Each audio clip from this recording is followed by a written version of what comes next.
All right, so something happening with the video there. So I got this. It's going to be happening in two parts here. It's actually nice because this part two, is only an explanation of the mathematics. So it's nice. You can just kind of go straight to this one, and you'll see the mathematics here.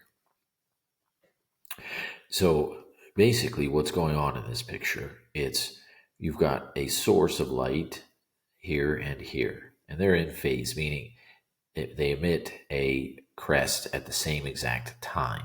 Okay, and these are like basically you got light coming from this side over here, and they're going through this hole, two holes. Okay, and what I've done is I've sort of boiled it down to only the measurements here. So the only measurements that are important. Okay.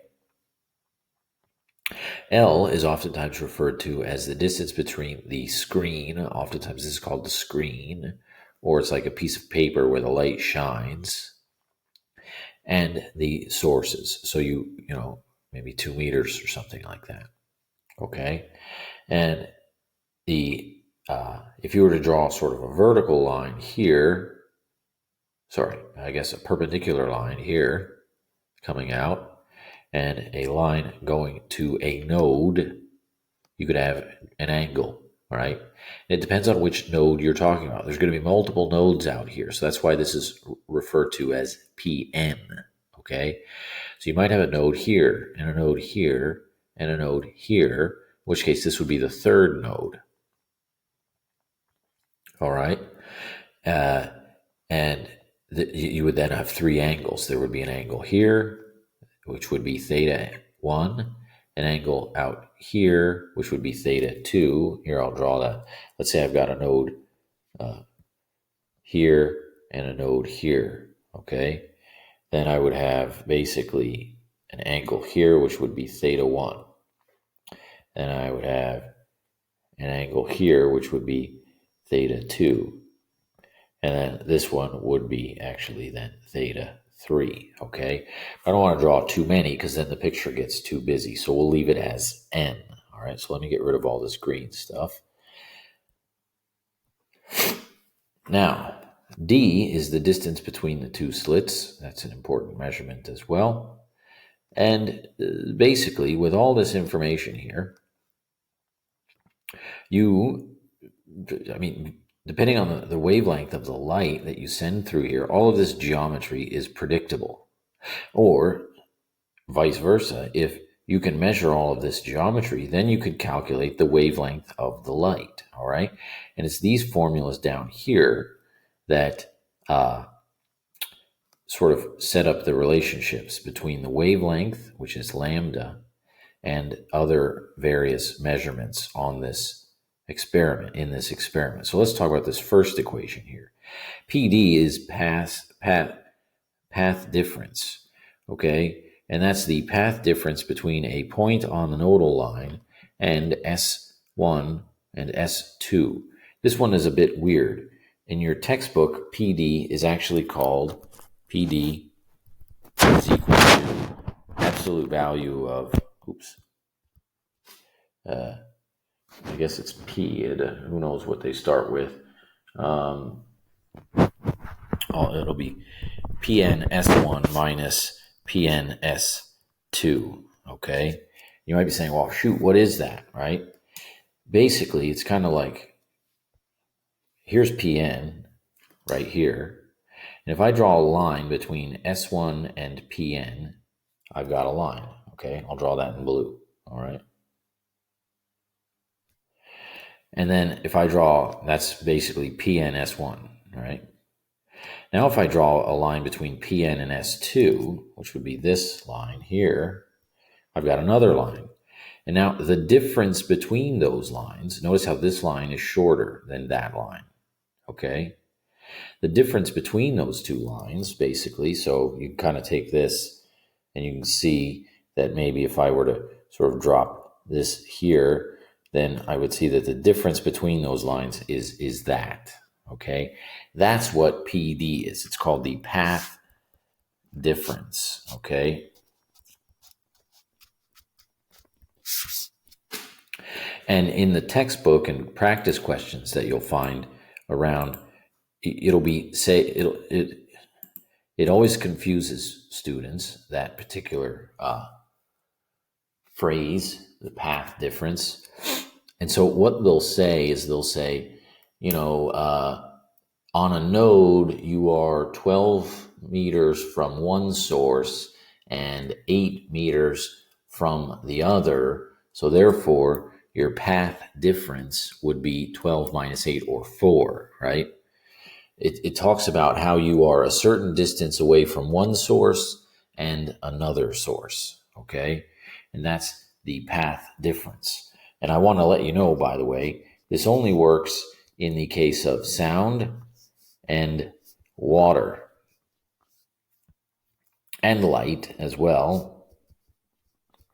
But that path difference in light is so microscopic that there's a different set of equations that we're going to use, okay?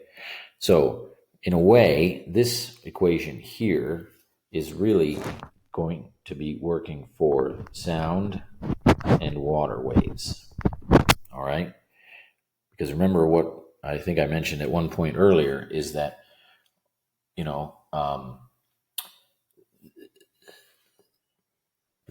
this stuff works for all waves, I guess, diffraction or interference, right, is what we're calling this, right? Because we get interference between the crests and the troughs, all right? And so basically, here's what we've got. So you can kind of use these formula here, right? Here's another formula for you as well, right? And there you have it, okay? OX is the perpendicular distance from CM, the central, to the nodal line, okay? That would be this. I didn't write down X. That's this distance. CM is the central maximum, or bright spot, oftentimes called, okay? And so basically, we would read these questions. It's like, I'm 30 centimeters. I'm on my fifth dark spot is 30 centimeters from the central maximum. So therefore, your angle, because you've got L here as well, maybe as well. So then D is the distance between the two sources. And then you could also be talking about a path difference, all right? And that's kind of the idea here. And we'll use this formula in a few examples in just a moment. I just crossed out light because actually looking at this here, you can, in a way, use this formula here exclusively for light, okay? So I'm going to make a different one over here for light. All right, by the way, this does not work for sound and water. No. This is only light, this equation. In which case, these up here are sound and water. And this is sound and water. All right. And then this is the diagram for sound and water over here. And I'll make a different diagram for light over here. This one's much more simple. It's basically, I've got two sources, right? And I've got my thing here, and I've got my dark spots and let's say we've got, here's my bright, this is my maximum, my central maximum. So this would be N equals 1, N equals 2, N equals 3, right? This would be N equals 1, N equals 2, N equals 3. By the way, I didn't mention that is in both directions, left of the center maximum and right of the center maximum. You just count 1, 2, 3, all your dark spots, right? And in this one, they do it a little differently. And the reason why they do it a little differently is because for light, okay, these two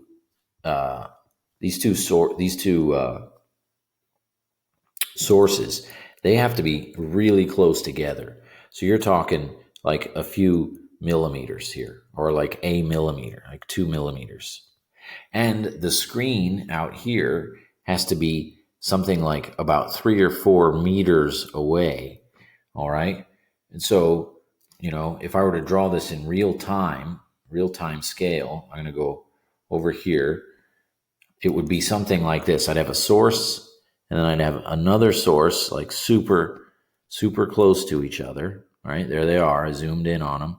Now I'm going to zoom way out, and those two sources, and then way over here, I can't even get this. I don't even have enough paper.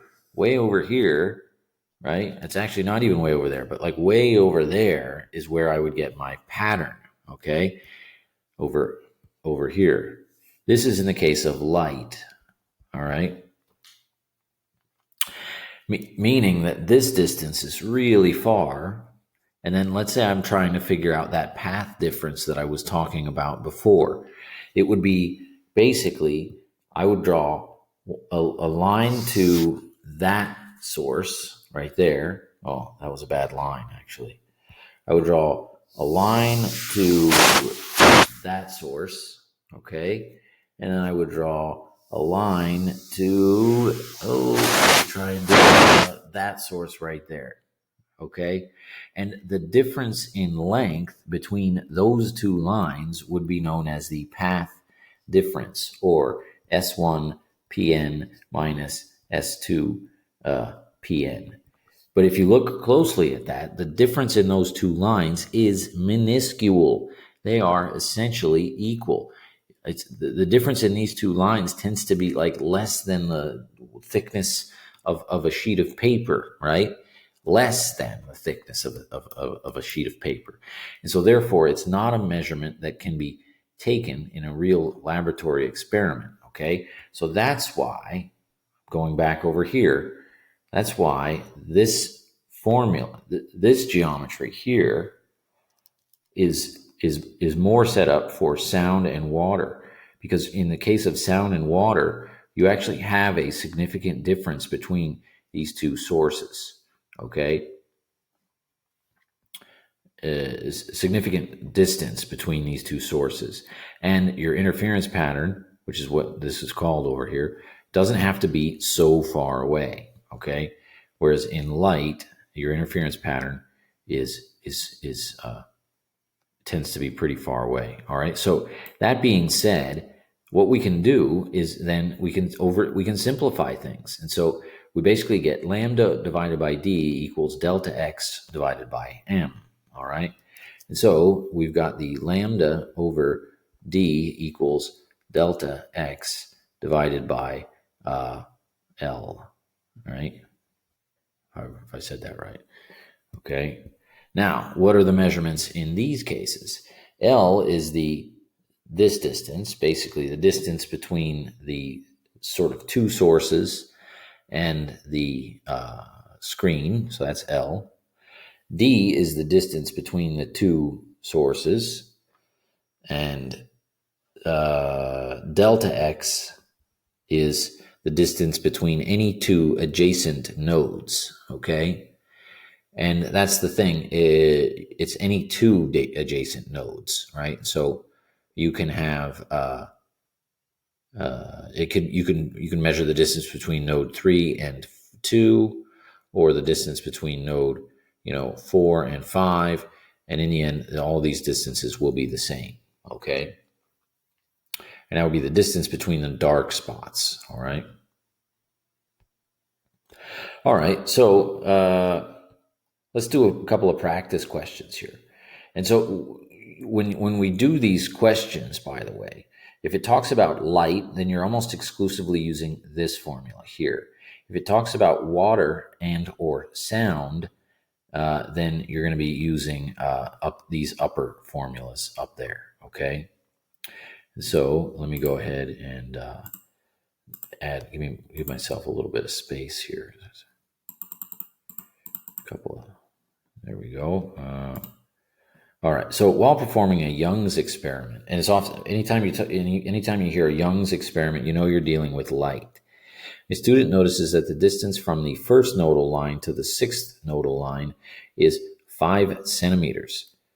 Okay, so this student has basically a central maximum here, right? And then he's got, node 1, node 2, 3, 4, 5, and 6, okay?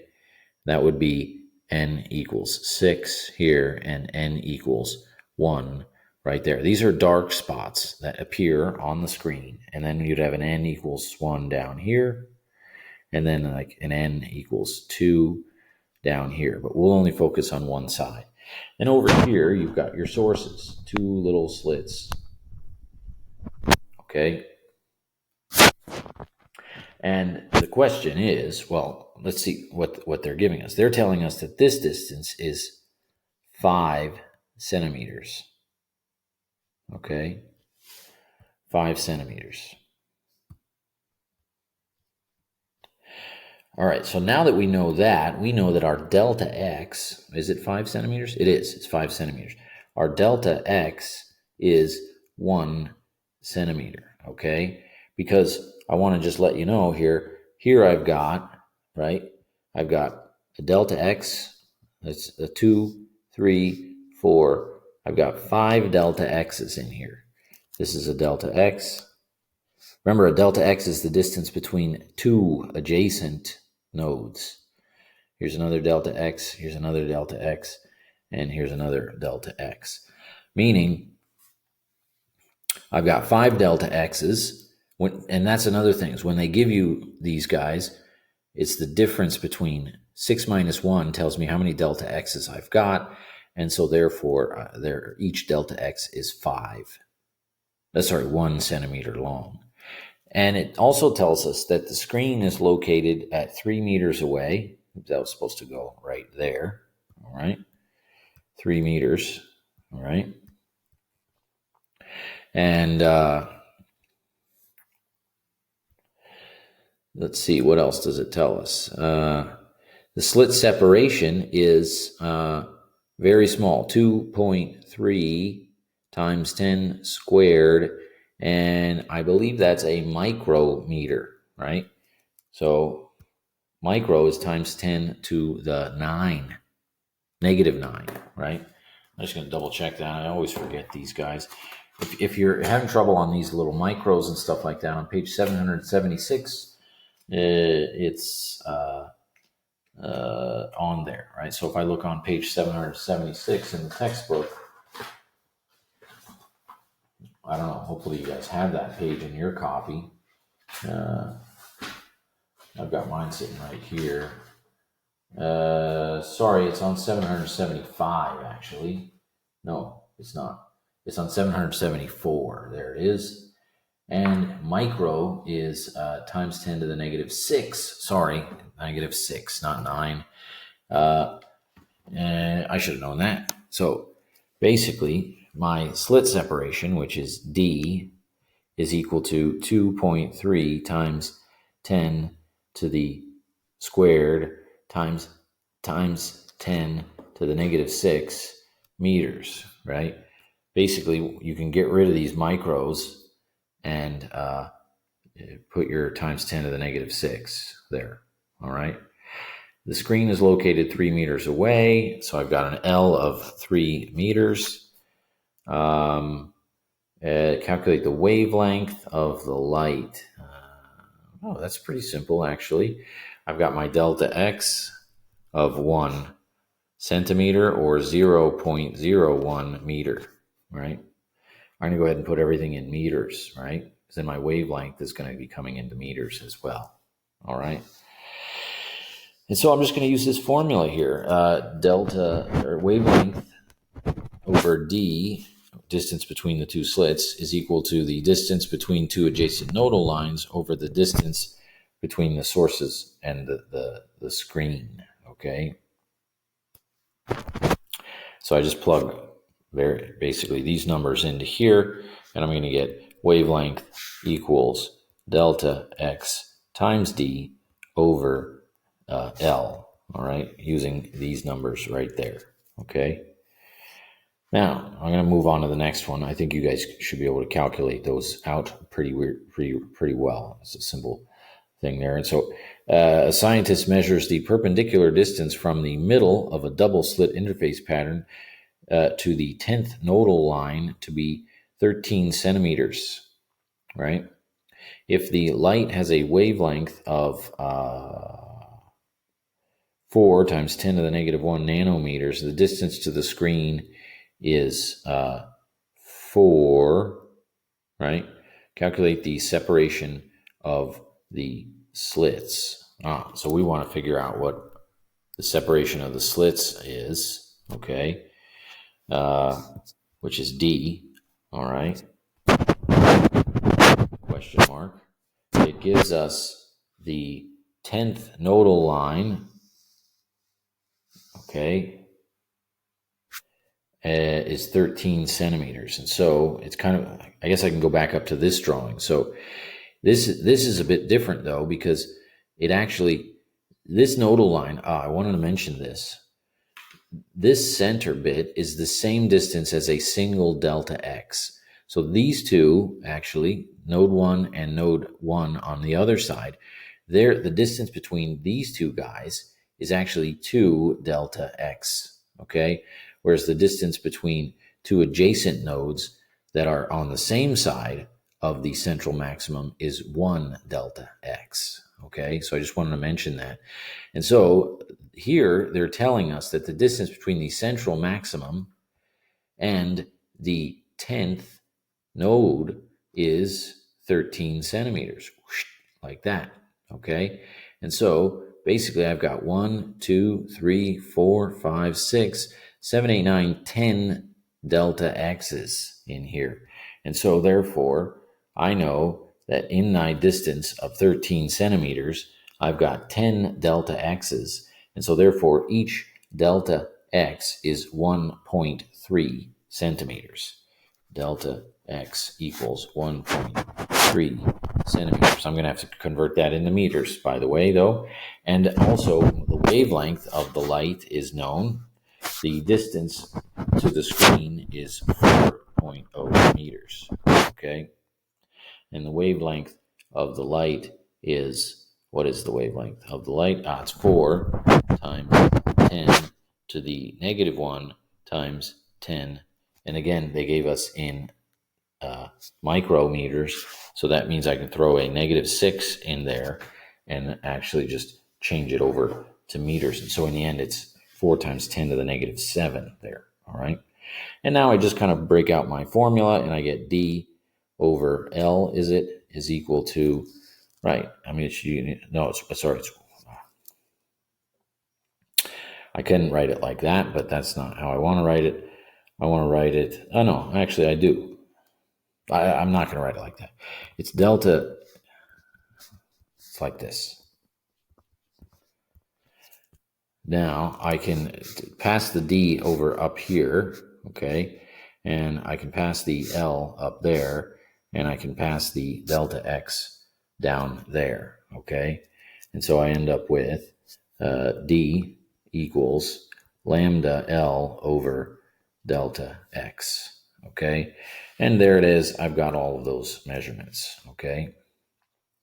Third one, a student measures the separation between nodal lines on a double slit interference pattern using red light of 650 nanometers, right? To be 2 millimeters, right? If the incoming light is then changed to blue light, calculate the separation between the nodal lines, okay? Interesting. This one's a cool question here. Look at this. I'm going to take this formula here, all right, and write it like this. Then I'm going to go ahead and convert it over, and I'm going to switch the L and the lambda, okay? So I'm going to do lambda over D, right, which is L over D, right, is equal to delta X over lambda. Now, I want you to look at this formula. These two things, L and D, are characteristics of the experiment. It's the distance between the screen and the sources, and this is the distance between the sources, okay? Whereas over here, this is the distance between two bits of light that hit the screen, and this is the wavelength of the light itself, okay? So if you look closely at this formula, these are characteristics, physical characteristics of the experiment, and these are characteristics these are dependent on the light that you shine through it, okay? And so you basically can then set this up like this, equals delta x over lambda, okay? And this is the blue light, and this is the red light. And it actually doesn't matter what D and L are, because they don't give you the D and the L in this equation. And so basically, if you send blue light through some sort of experimental setup, the delta X and lambda will have some kind of ratio. Whereas if you send red light through the same exact setup, right? The same slits, same screen, different, then the red light, then the ratio of delta X and lambda should be the same, okay? So basically what we're going to do is we're going to say, look here, guys, it tells us that the wavelength is 650 nanometers. So 650. And I'm going to call this the wavelength R. And then we need wavelength blue is 450 nanometers. All right. And there it is. Nano is times 10 to the negative 9. That's the one I was trying to think of before. So this is times 10 to the negative 9 meters and times 10 to the negative 9 meters. And let's see here. It says, let's see, what else are we looking at? The separation between two nodal lines, okay, is 2 millimeters, okay? So we've got a delta X for the red is 2 times 10 milli is 1,000, or times 10 to the negative 3 meters. They want to know what's going to be your separation distance for the blue, right? And we know that the ratio is going to be the same. The ratio of delta X and wavelength and the ratio of delta X and wavelength for the blue and the red light should be the same if you send it through the same setup, okay? And so you kind of just go ahead and take these numbers here and populate them into this equation, and you discard this section of the equation, and you can get your delta XB here, okay? This would be the delta X red and the lambda red, and this would be lambda blue. Pass lambda blue over here. Okay. Here's a water question. In a ripple tank, if you see the words ripple tank, this talks about water, right? In a ripple tank with two sources, these are sometimes called point sources. The distance from a point on the second nodal line, now I know that I'm dealing with n equals 2, is 12 from one source and 8.5 to the other source. So that's what I'm saying. They're giving you, it's n equals, they're giving you the PD, the path difference here. I know that basically I'm going to go ahead and just write this out, and I'll draw it out later. The path difference is 12 minus 8.5, or 3.5 centimeters, okay? That's my path difference, because they're basically giving me source 1, source 2. Over here, they've got some kind of nodal line that's called node 2 on the second nodal line, which would be a second dark spot, okay? If you were to sort of put a wall here, right? But in the case of water, it's not dark. It means it would be a non-wavy spot, okay? And so they're telling you that this distance is 8.5. and this distance is 12. And so therefore they're giving you the path difference, right? The question is calculate the wavelength of the source of the waves. So you're going to basically be using that first formula way up here where the path difference is equal to the nodal line minus a half times the wavelength. And so I'm going to go ahead and do that, and I'm going to go with that. What was I going to do there? Path difference is equal to n minus a half times wavelength. And so I'm basically just going to take my path difference and divide it by 2 minus our half, or 1.5, right? So 1.5, and then here I'm getting 3.5, and that's going to be the wavelength, okay? And I guess this is going to be in centimeters, right? Since I left this 3.5 in centimeters, it's actually going to be in centimeters. That's another thing, actually. I've been converting everything to meters here. Dunk, dunk, dunk. It actually, these equations are one of the ones in this, in one of the few in this course where you actually don't have to convert everything to meters. All you really have to do is convert all of the distance measurements into the same thing, whether it be nanometers, micrometers, centimeters, millimeters, or meters. As long as they're all the same, you're going to get the same results, or the correct results, and then your answer will be in the units that you that you deal with there. Okay. Now, tomorrow or next day or whatever, we're going to be basically, we're talking about single slit diffraction. What happens if I send light through just a single slit rather than two? Okay. Anyway, stay tuned for that.